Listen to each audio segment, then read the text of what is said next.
છું Shahzad, smart mobile and electronics લુણાવાડાથી. આજે આપણે વાત કરીશું ઓપ્પોની ફાઇન્ડ X9 સિરીઝ વિશે. એમાં વાત કરીશું ઓપ્પો ફાઇન્ડ X9s વિશે, જેમાં તમને 50 મેગાપિક્સલના ટ્રિપલ કેમેરા સિસ્ટમ મળી જવાની છે.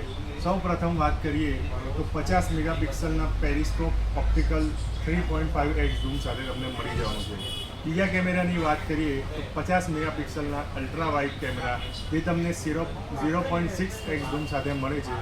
ત્રીજો 50 મેગાપિક્સલના ટેલિફોટો અને પોર્ટ્રેટ ફોટો તમને મળી જવાનું છે. બીજી વાત કરીએ એના અંદર તો તમને એઆઈના યુનિક ફીચર્સ જેમ કે AI portrait glow, AI pop out મળી જવાનું છે. અને બીજા કેમેરા સિસ્ટમની વાત કરીએ તો AI master mode, Hasselblad mode, એ બધા સિસ્ટમ તમને એના અંદર મળી જવાની છે. પ્રોસેસરની વાત કરીએ તો એના અંદર તમને મીડિયાટેક ડાયમેન્સિટી 9500નું પ્રોસેસર મળી જવાનું છે. બેટરીની વાત કરીએ તો 7025 mAhની લાર્જ બેટરી 80 વોટના સુપર હૂક ચાર્જર સાથે તમને મળી જશે. તો આજે જ મુલાકાત કરો સ્માર્ટ મોબાઈલ એન્ડ ઇલેક્ટ્રોનિક્સની લાઈવ ડેમો જોવા માટે. Thank you.